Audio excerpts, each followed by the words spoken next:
Amor.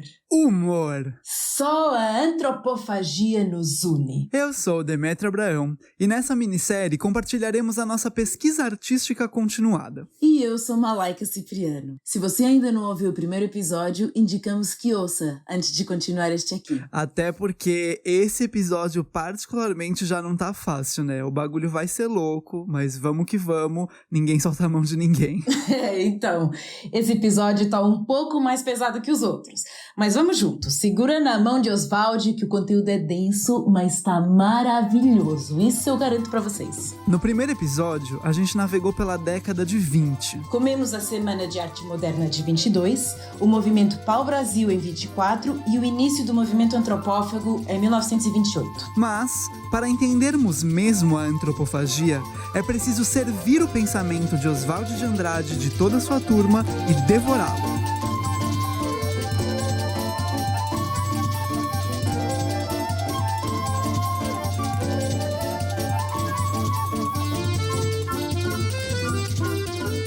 Queridos ouvintes, o projeto Antropofagia em Pesquisa é uma produção da Santa Companhia, contemplado pelo prêmio Maria Alice Vergueiro, módulo 1 da Lei Emergencial Aldir Blanc.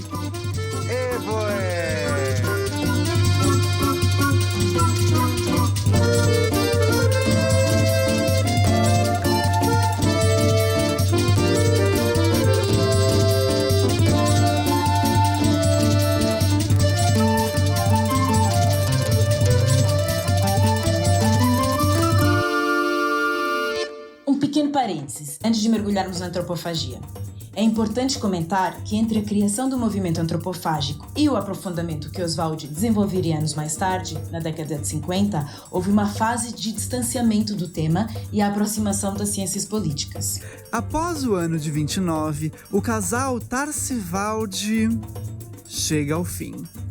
Oswald trai Tarsila com uma de suas pupilas, a Patrícia Galvão, a famosa Pagu, uma jovem muito bonita e que chamava atenção por sua inteligência e coragem de enfrentar os padrões impostos às mulheres na época. Na virada para a década de 30, Oswald e Pagu se aproximam do Partido Comunista Brasileiro. É quando ambos, junto com a sua turma de amigos, se aprofundam no comunismo e no marxismo. É nessa fase que ele escreve a dramaturgia de O Rei da Vela. E a própria Tarsila não fica de fora, não. Ela chegou até a se tornar uma presa política da ditadura Vargas só por visitar o RSS.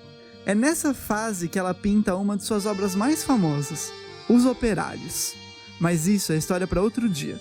Por enquanto, podemos fechar esses parênteses e voltar para o nosso banquete. O Manifesto de 28 nos mostra que a antropofagia passa pelos campos da política, filosofia, poesia, sociologia, história, economia, psicologia, corpo, entre muitas outras. Tanta coisa, gente, que eu me pergunto o que é a antropofagia. Bom, nem mesmo Oswald soube defini-la, mas o que é importante é entendermos que ela é uma visão de mundo. Sim, e que essa visão só pode ser profundamente entendida se compreendermos o macroconflito socio-histórico que Oswald nos apresenta.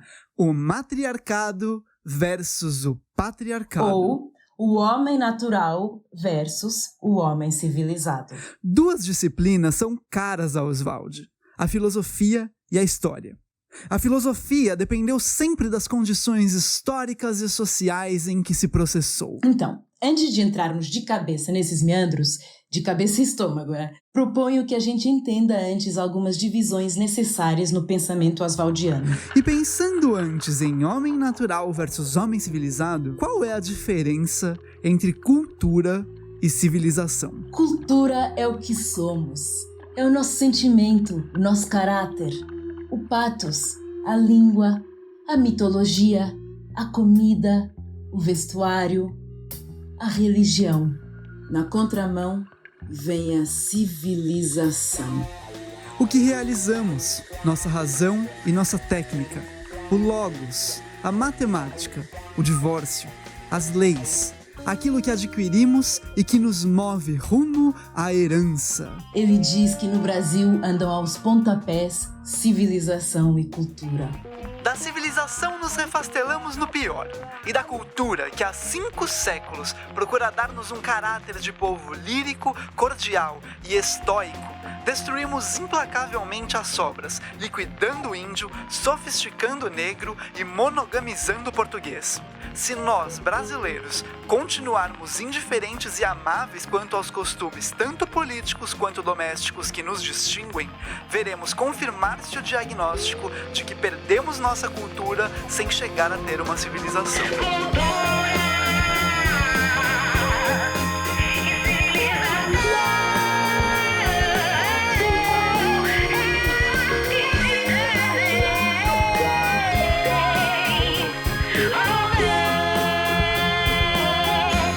O desenvolvimento histórico e tecnológico do homem tem sido desigual.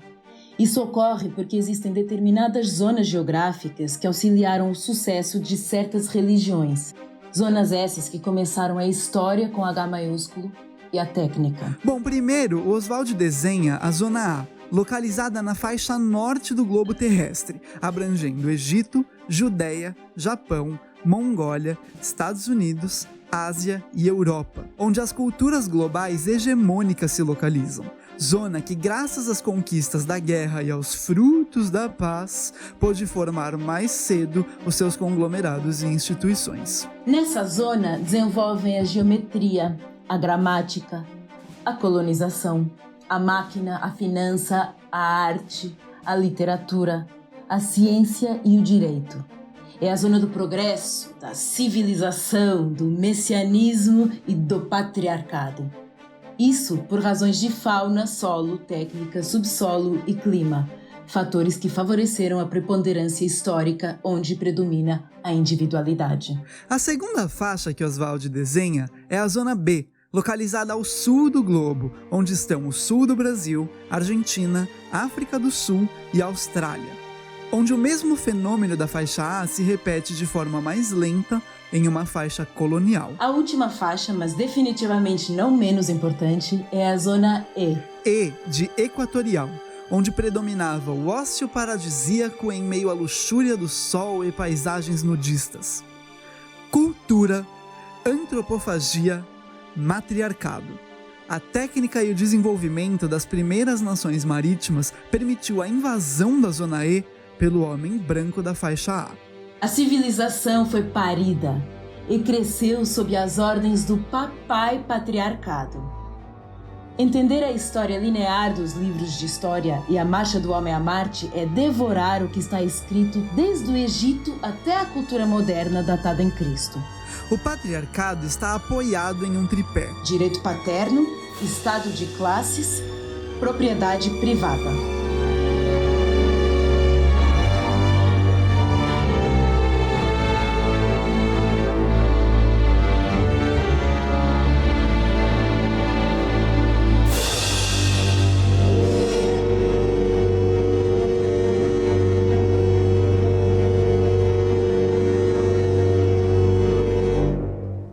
Nos anos 30, Oswald come de Hans Kelsen o justnaturalismo, que é a ideia de justiça como algo natural, inerente ao ser humano. O direito e a justiça como algo natural.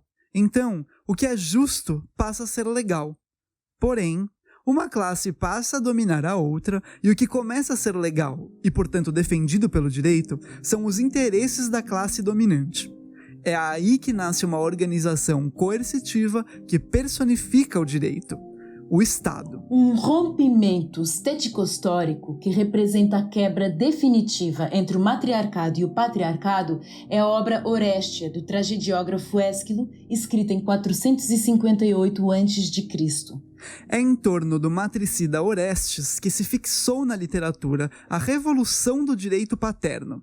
Minerva, deusa da justiça, reivindica o direito de julgar. É privilégio meu dar a última sentença. Não tenho mãe a quem deva a vida. Favoreço o sexo viril. Sou completamente pela causa do pai. Não posso interessar-me pela sorte da mulher que matou seu esposo. Aqui entra a criação do chamado voto de Minerva, sempre favorável ao réu, que no caso é Orestes. Se os sufrágios forem iguais, ele deve ser absolvido. O coro de Eumênides ergue as suas desoladas lamentações, acusando as divindades novas de intervir e mudar o destino do mundo. Espezinhastes antigas leis e arrancastes de nossas mãos o poder. Minerva procura consolar as fúrias que perseguem o matricida. Os sufrágios foram iguais, ninguém os desonrou. Elas resistem ainda, mas acabam aceitando os fundamentos de um novo estatuto político. Que o interesse do Estado domine nossos corações. Estava aí assinada a revolução que na Grécia destronava a mãe de seu poderio, até então incontestável. Passou a ser o direito aquilo que negava pela coação a própria natureza do homem. Aqui crava-se nos peitos da história o direito paterno e o poder do Estado. A ruptura histórica com o mundo matriarcal acontece quando o homem deixa de devorar o outro para fazer dele seu escravo. A técnica e a hierarquia social. E a história passou a ser, como disse Marx, a história da luta de classes. E como já bem sabemos, tem uma classe que sempre se destaca no jogo de se sobrepor às outras. A classe sacerdotal. O sacerdócio, através da figura do mediador, é o personagem do julgador. É quem condena e quem absolve. É também quem explora as massas para trabalharem exaustivamente a troco de uma vida melhor após a morte, usando da esperança como instrumento para manter o povo sempre nas rédeas dogmáticas. Em outras palavras, ele é o ser supremo encarnado na Terra, mas na verdade não passa de um abominável parasita destinado a fazer curvar a cabeça dos desgraçados. A história do sacerdócio é a fonte do que Nietzsche chama de moral de escravos. Nos velhos livros religiosos, dá para perceber uma coincidência de ordenações, princípios e máximas que poderiam constituir a cartilha do escravo perfeito. O sacerdote foi muitas vezes o legislador, outras foi o oráculo que presidiu a paz e ordenou a guerra. Essa classe se apossa, manipula e deforma o sentimento órfico. Este que é a religião natural, ou como diria Oswald, é o sentimento religioso universal, uma constante na vida humana. Nascemos com o sentimento do sagrado. Isso porque Oswald afirma que o sentimento órfico é evidentemente a dimensão louca do homem, sem a qual ele não vive e não se refaz dos golpes duríssimos do dia a dia.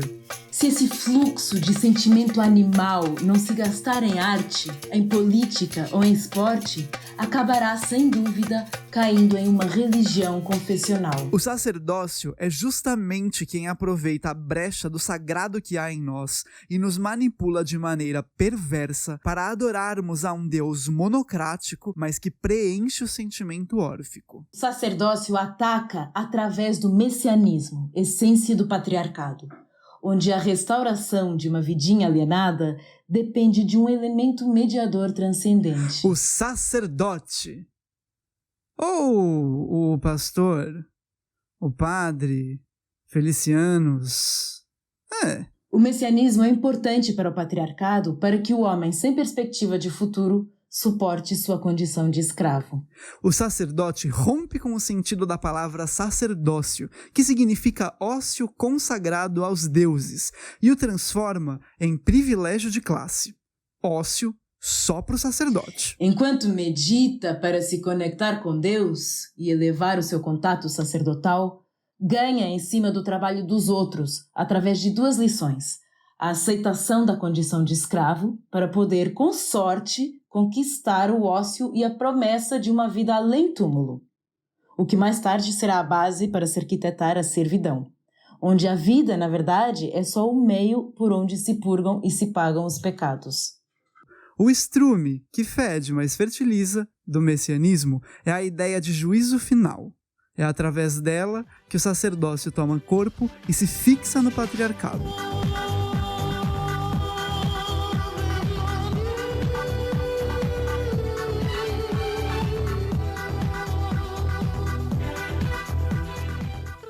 proponho que agora façamos um mergulho na nossa história com H maiúsculo. A história linear do patriarcado.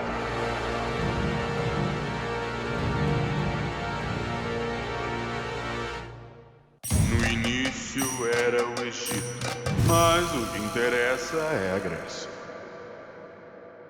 Tendo a Grécia como ponto de partida histórico, perpetuando o eurocentrismo, Oswald coloca Sócrates no foco. É aqui que o patriarcado começa a engatinhar. Por volta de 400 e poucos a.C., Sócrates, com suas ideias, é o revolucionário de seu tempo. Traz consigo a oposição do indivíduo ao ser dionisíaco. O caráter orgiástico que a Grécia tinha nos ciclos dionisíacos torna-se mal visto. Se transforma em ações baixas, comuns das gentes. O patriarcado e seu ódio de classe, né? Como consequência de um corpo reprimido, vivo e tímido, sai de Sócrates o escravo. Perfeito boneco humano longamente exaltado pelas classes dominantes a fim de se conservar domado e satisfeito. E a virtude do rebanho. Sócrates fabrica o Deus único, a imutabilidade do bem e a imortalidade da alma. Sócrates representa a perda do caráter lúdico no homem evoluído. Para suportar a morte, prega a ideia salvacionista da sobrevivência. Sobreviver torna-se mais importante do que viver. Sócrates e Cristo possuem uma moralidade comum, que serão a base para a queda da Grécia, em 146 a.C., e a ascensão de Roma no mesmo século. Roma possuía a maior concentração proletária de todo o globo, o que possibilitou duas coisas: o avanço da técnica e o desenvolvimento do cristianismo, que se alimenta da depressão do trabalhador. Aqui, no caso, o escravo. Oswald afirma que, em seu início, o cristianismo foi uma religião de justiceiros que usavam de diretrizes psicológicas para atrair fiéis. Os evangelhos se constroem e se sustentam em torno da ideia da volta vingadora do Messias ressuscitado, volta que liquidaria as injustiças sociais e destroçaria os tiranos do mundo. Cristo ganha seus adeptos por ser o primeiro Deus de sindicato, o primeiro Deus trabalhador. O escravo se reconhece em Cristo porque, assim como ele, sofre na carne as injustiças sociais. Diferente dos gozadores do Olimpo, somente uma religião com um Deus que se faz trabalhador e que prega o retorno do Messias justiceiro poderia interessar as massas exploradas. Sem Roma, Cristo não teria ocupado por 21 séculos o pedestal messiânico do patriarcado. A figura responsável pela queda de Roma foi Clemente de Alexandria, o sacerdote que sussurra nos ouvidos do imperador Constantino. Os nobres podem entrar no céu através do cristianismo. É nesse momento que se perde o caráter revolucionário e social do cristianismo. O sacerdote sussurrou agora a favor do cristianismo nos pés do ouvido do imperador. Proclame o cristianismo como religião oficial. Feito! O poder nas mãos do sacerdócio. O cristianismo transforma-se em doutrina dogmática universal. A domesticação do homem, cujo destino é o céu. No século IV, Roma cai e abre as portas da Idade Média. Na Idade Média.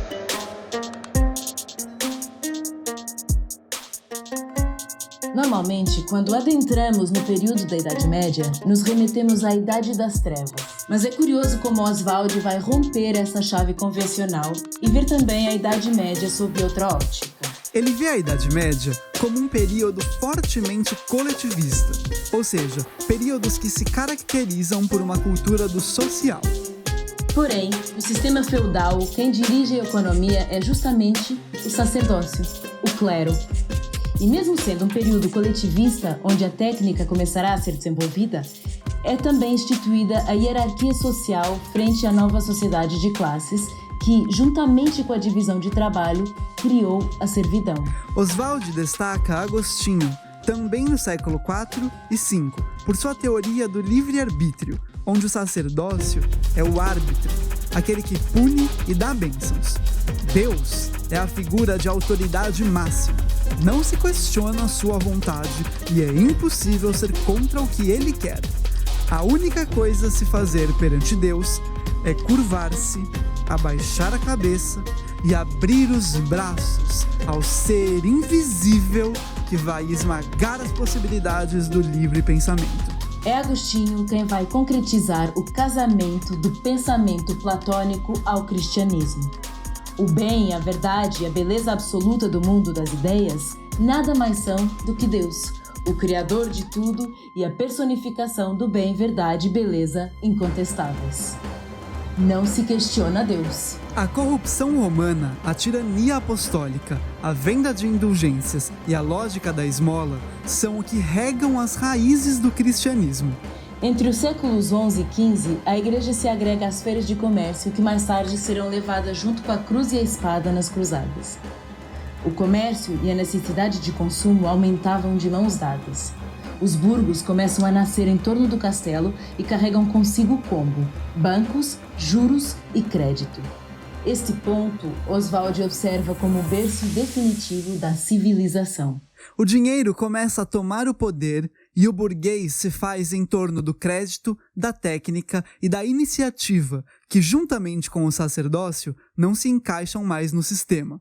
Os sacerdotes vão perdendo seguidores de fé para os seguidores do dinheiro e os burgueses que querem ganhar mais dinheiro em um sistema exclusivista de Jesus. Pelo incentivo financeiro na técnica, no mercado e na ciência, se fazem possíveis no fim do século XV as descobertas. Descobrindo a América. Colombo foi um grande leitor de Marco Polo. E como outros navegadores, acreditava que poderia alcançar o Oriente através do Atlântico. Na Espanha, consegue circunstâncias para fazer a sua viagem em 1492. Em troca, ele concederia o direito de exploração das terras à Espanha. Oswald o vê como uma figura sonhadora que, olhando as estrelas, procurava a liberdade.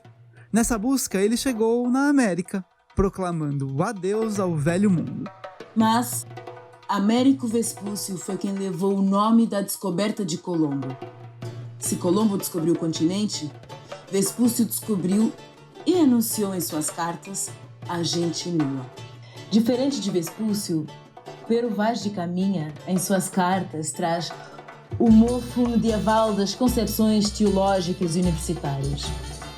E gritava exasperado para Dom Manuel: em primeiro lugar, é preciso salvar essa gente! Esse salvar-se significa vestir-se e obedecer ao conquistador branco. Em seus escritos está presente o espanto moral frente aos viventes daqui da Zona E. A América é o berço das utopias que o homem nu em uma terra quente e vasta proporcionou.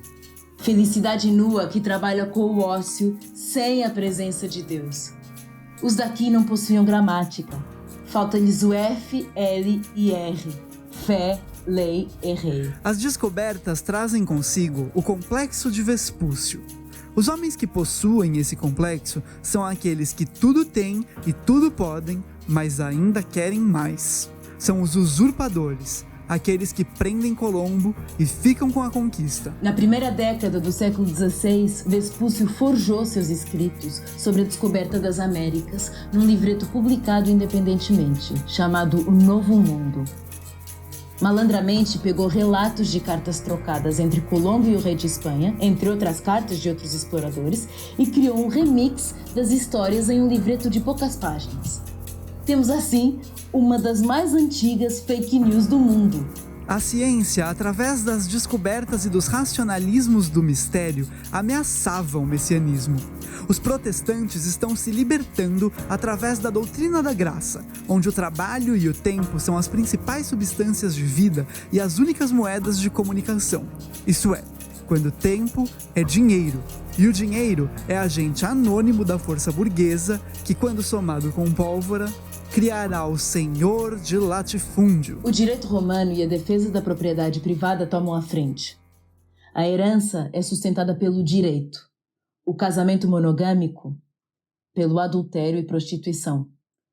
Do novo continente nascem as utopias e o homem primitivo. Vem o choque da Idade Média. Humanos pelados, sem lei, rei e Deus, sem preconceitos e ainda felizes? Está anunciado o renascimento, a reforma e o humanismo. O renascimento e a reforma protestante. Oswald vê o Renascimento como a redescoberta da arte grega apolínea, do corpo, da mulher e do nu. Esteticamente, é um momento do classicismo, movimento que valoriza a ordem, o equilíbrio, a objetividade, a graça, a clareza, a geometria. Aqui se ressuscita a visão aristotélica, simetria e proporção. Mas é Maquiavel que, no século XVI, reforça a figura do governante político.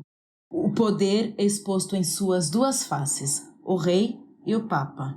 O grande império cristão começa a ser questionado em relação à autoridade do Papa e o pagamento de tributos para a Igreja. O peso da Igreja agora é o peso de um órgão espiritual que nada deve se misturar com a política. Com o crescimento dos burgos e a valorização cada vez mais forte do dinheiro, os nobres confrontavam-se com os religiosos nas questões das terras e da arrecadação de tributos. Todo esse conflito vai acarretar justamente no que Oswald denomina de a crise do sacerdócio. Essa crise começa com Martinho Lutero em 1517, muito envolvido com a questão da salvação, da fé e da doutrina da graça. A salvação não viria pelas boas ações, do jejum, das peregrinações, missas e sacramentos, mas sim pela fé.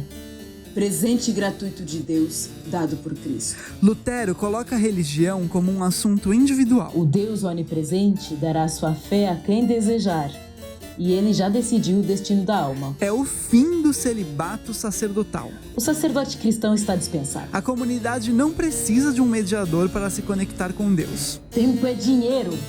O lucro e a prosperidade dos negócios é a salvação dos eleitos. Lutero expõe a chantagem mística católica e, obviamente, é perseguido pela Igreja. Então ele se une aos príncipes alemães e prega a intimidade com Deus, a eleição do homem rico, o predestinado.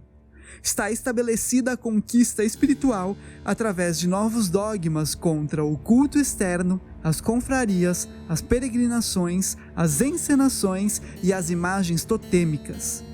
É tempo de reforma. É com Calvino que, no século XVI, o protestante não saberá se está salvo ou danado, mas ele busca em cada momento de sua vida sinais da graça divina. É a religião do capital que pare o indivíduo, o eleito do povo, a marca da eleição, a ausência de personalidade e o começo do individualismo moderno. A reforma tirou o poder da Santa Sé na Inglaterra, na França, na Alemanha e em vários outros países da faixa A, com exceção especial de Portugal e Espanha, países onde os jesuítas iriam se apoiar totalmente. E depois, marchar pelo Atlântico para as conquistas do Éden.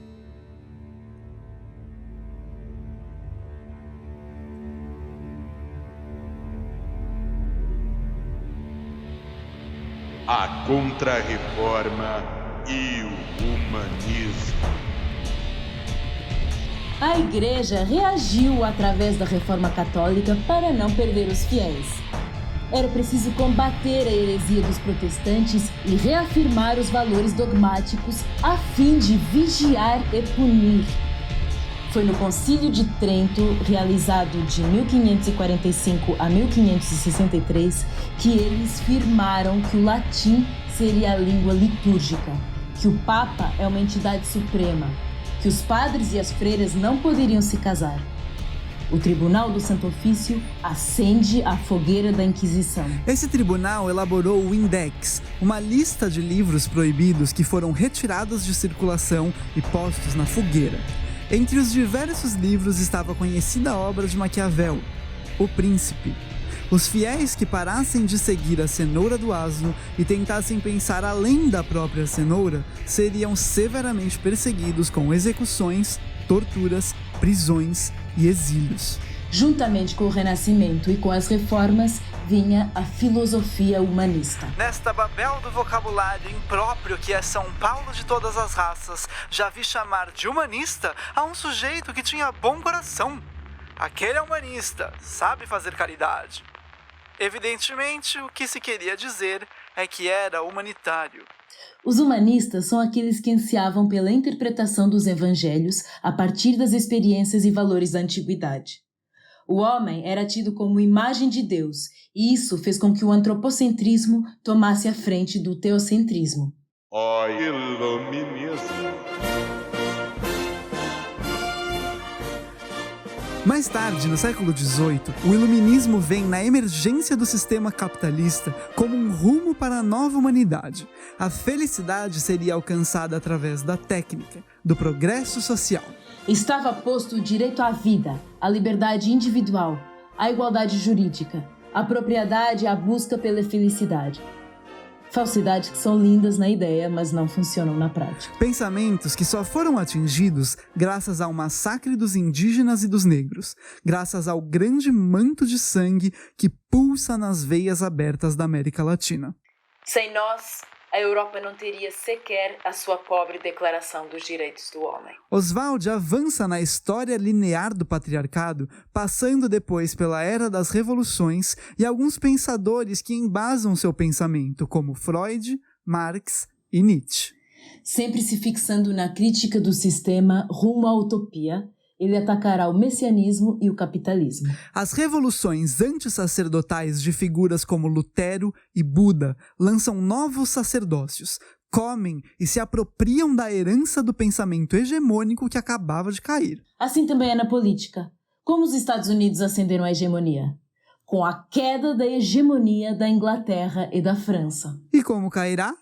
Com a China se apropriando da herança de suas ruínas. A técnica traz uma nova dimensão para o mundo em mudança. O homem flutua na dúvida, nos mistérios da fé, no imperativo da descrença e no abismo órfico. As guerras sangrentas, sacrifícios trágicos, entregas absolutas e a objetificação do homem nada mais são senão produtos da técnica. O patriarcado se apoia na civilização e no messianismo. Está comprometido com a família tradicional doriana e com o direito paterno dentro de uma propriedade privada e do modus vivendi capitalista.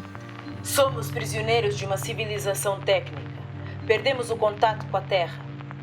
Precisamos de um Brasil afastado das calmarias.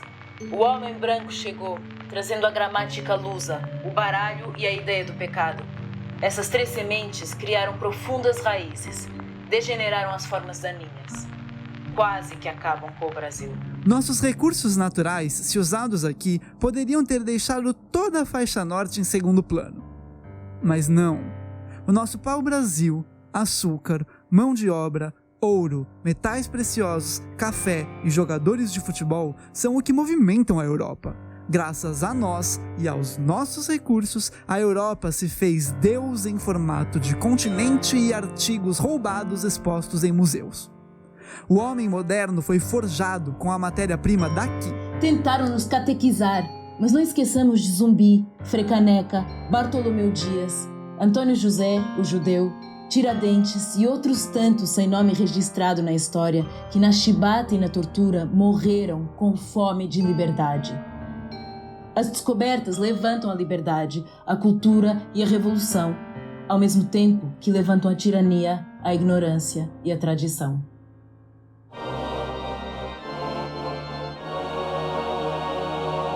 É preciso devorar os inimigos. Missionários, governantes gerais, pastores evangélicos, senhores do latifúndio e todas as categorias militares. Somos da América, não somos do Ocidente e nem do Oriente.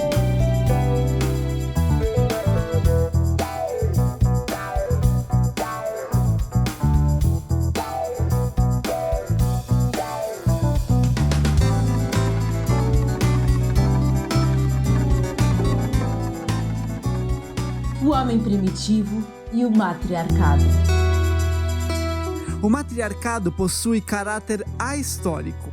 Ele se concretiza na história não datada nem rubricada, nas histórias antes de Sócrates, antes das descobertas, na cultura oral, não escrita. Na possibilidade de outras histórias que não pertencem à história. Estamos falando de uma época sem a metafísica gramatical que possui outros meios de comunicação e de vivência. Oswald vai chamar a sociedade primitiva e tudo o que aconteceu antes do fatídico dia da chegada de Colombo como a Idade de Ouro. Onde tínhamos a justiça como vingança, a ciência como magia, o comunismo, um sistema social planetário, a língua surreal, onde sabíamos transpor o mistério e a morte com o auxílio de algumas formas gramaticais. A magia, a vida, a política, que é a ciência da distribuição e a relação dos bens físicos, a adivinhação e, acima de tudo, tínhamos a felicidade guerreira.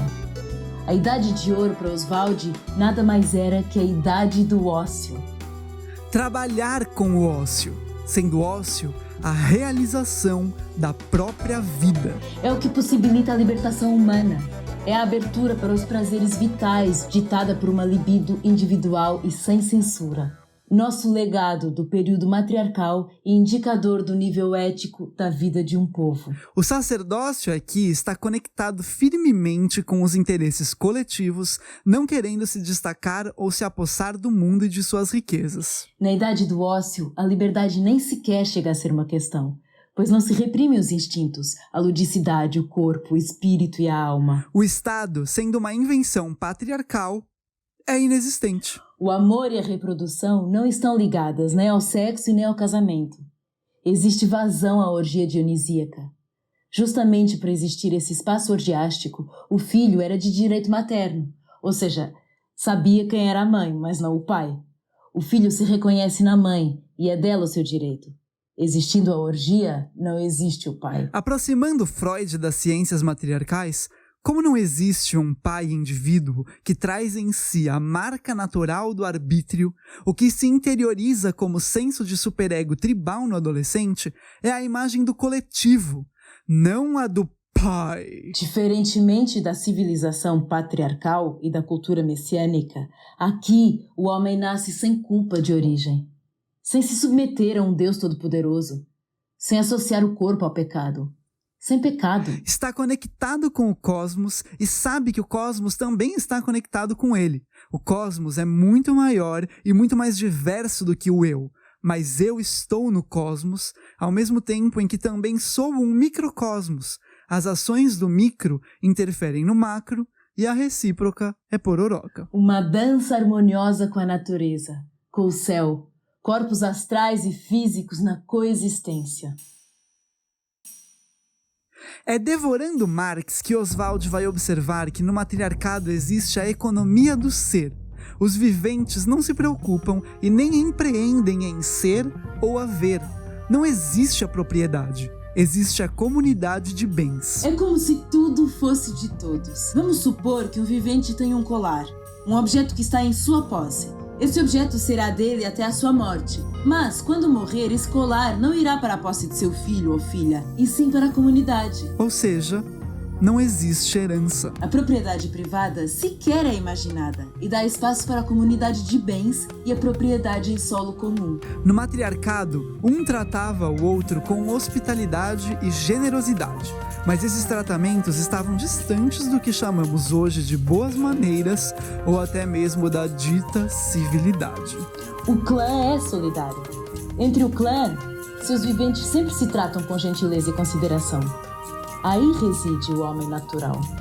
O que rege aqui é a vida em comunidade, não em isolamento. Menos ego, faz favor.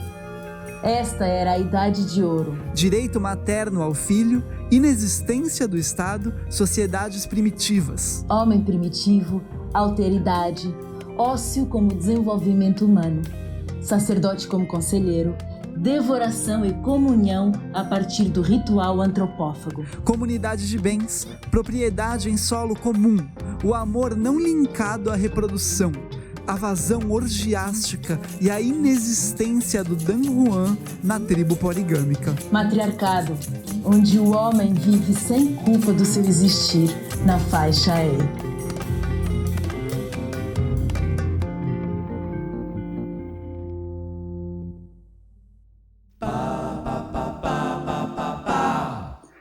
Fazendo um rápido link disso tudo com o teatro, um pensador muito caro para Oswald é Frederico Nietzsche. Já no século XIX, é Nietzsche quem vai fazer o retorno ao deus Dionísio. Ele propõe a recuperação do estado orgiástico dionisíaco, onde reside o instinto de vida, a vontade de se viver, a alegria de pulsar a vida dentro do corpo, que tem vontade, desejo, que canta e dança. Tesão, enquanto fome de vida.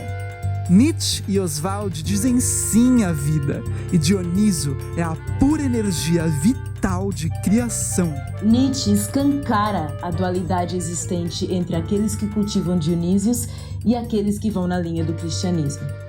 Ele diz que Dionísio é o mais profundo instinto de vida, de criação, de legado, de eternidade, e que somente o cristianismo, com o seu ressentimento contra a vida, faz da sexualidade algo impuro. Na tese A Crise da Filosofia Messiânica, Oswald afirma: o contato com o místico descerá do caráter orgiástico que Dionísios traz em seu cordão e que também está presente na cultura matriarcal. O que Nietzsche encontra no período helênico da Grécia, Oswald vai encontrar no matriarcado de Pindorama. A antropofagia como algo vital, religioso, onde o que está no centro é o corpo, uma sabedoria da alegria que não separa corpo de espírito. Agora, o corpo também é a morada do tabu, onde ele se transfigura em totem. Onde o totem se digere em dogma. Onde o dogma se destina em bosta. E o que é a bosta, se não um tabu? Tudo se devora, se intensifica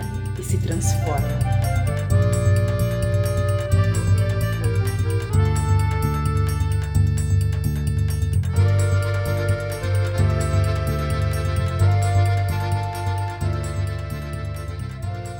No fundo de cada utopia não há somente um sonho, há também um protesto.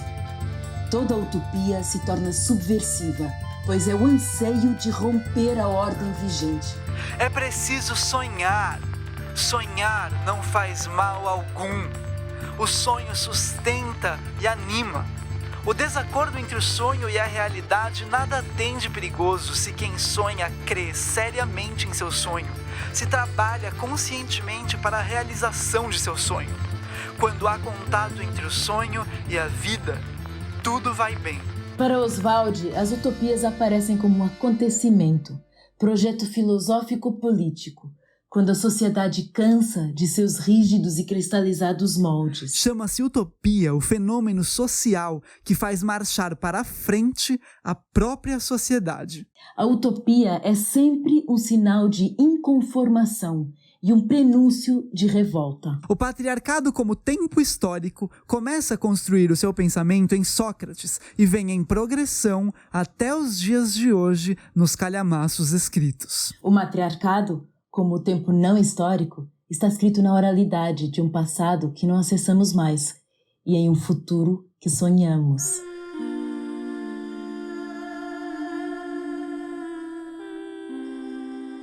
Quando o homem natural devorar o homem civilizado, alcançaremos o bárbaro tecnizado. O bárbaro tecnizado é dotado de ludicidade e técnica e está entre a escola e a floresta. A técnica só pode ser desenvolvida através do ócio. Da redescoberta de se trabalhar com o ócio. Uma nova idade de ouro. O matriarcado de Pindorama. Onde reside a cultura antropofágica, fundamentada em duas bases. No pansexualismo, sexo, e no pantrofismo, nutrição. Para que essas bases estejam conectadas com os valores vitais que são capazes de guiar uma vida orgânica em sua relação com as naturezas, é necessário que tenhamos no corpo atitudes antropofágicas. Essas atitudes a nível prático e psicológico implicam em totemizar os tabus. O tabu transfigurado em totem, o limite de ligação transfigurado em elemento favorável. A vida, para Oswald, está embasada na violação, na transgressão, na totemização do tabu. A cultura antropófaga e as atitudes antropofágicas estão em ligação com a filosofia da devoração. Não há Messias. Chega. Deu. Show. Só há devoração. A ideia de devoração, como ideia central na antropofagia, abre espaço para um lidar dialogal. O direito antropofágico, que tem base nas leis cósmicas, envolve o direito de posse, não de propriedade. Oswald aborda nesse direito questões à frente do seu tempo, como a eutanásia e o aborto, legalizando-os em sua sociedade utópica. Os viventes com autonomia sobre o seu corpo. O direito antropofágico defende também a educação sexual para as crianças, como uma preparação para a liberdade de amar. O amor não está linkado à reprodução, assim como nas sociedades matriarcais pré-colombianas, onde se ressalta o direito materno e a inexistência da figura do pai. O matriarcado e a cultura antropófaga. Para que possamos enxergar esse horizonte utópico, mudemos a nossa mentalidade lógica. Outra frequência. Atender a um mundo oracular. Ver com olhos livres. Todas as revoltas numa única direção. Uma revolução de princípios, de roteiro, de identidade. Antropofagia. Nova anatomia intra-externa. A vacina antropofágica é aplicada. Somos todos tomados por um espírito anticlerical, anticatólico, anti-evangélico e anticapitalista. Tudo devora e transforma. Inverte e inventa. O arrancamento de nossas couraças. Nos permitimos a nós mesmos. Dançamos com quem somos e totemizamos os tabus da vida. A tristeza transfigurada em alegria. A violência transfigurada em dança. Tudo em devoração, digestão, transformação.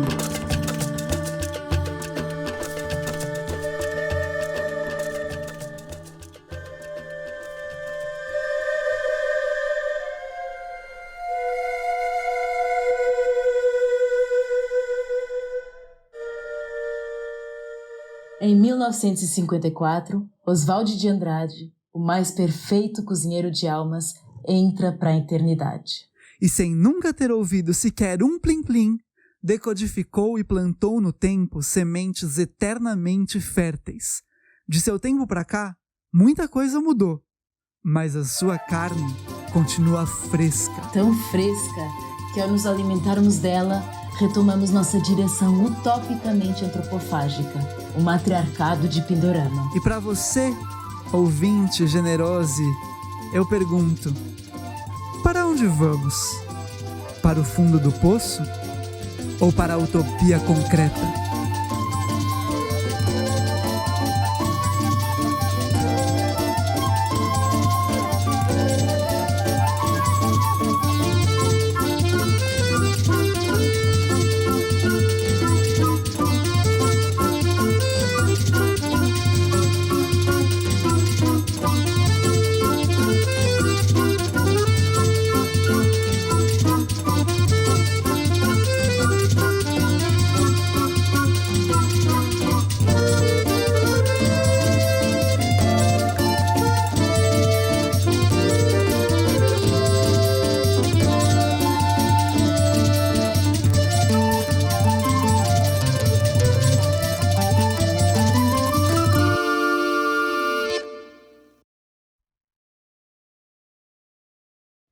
Este foi o episódio 2 da minissérie Antropofagia em Pesquisa, com as vozes de Malaika Cipriano e Demétrio Abraão. A direção de radiofusão é de Pedro Coentro. A direção artística é de Rafael Abraão. O roteiro é de Demétrio Abraão, Rafael Abraão e Pedro Coentro. A preparação vocal é de Luísa Rabi. A direção musical da trilha sonora é de Juliana Gotts Ifraim. A composição e produção da trilha sonora é de Rodrigo Zanettini e Álvaro Cotarelli. A arte e a animação é de Matheus Teixeira. Técnico de streaming, Rafael Abraão. A edição é de Pedro Coentro e Bernardo Matos. A mix e a master é feita por Pedro Coentro e Álvaro Cotarelli. A produção é de Stephanie Glória. A assistente de produção é a Fábia Fusco Pérez.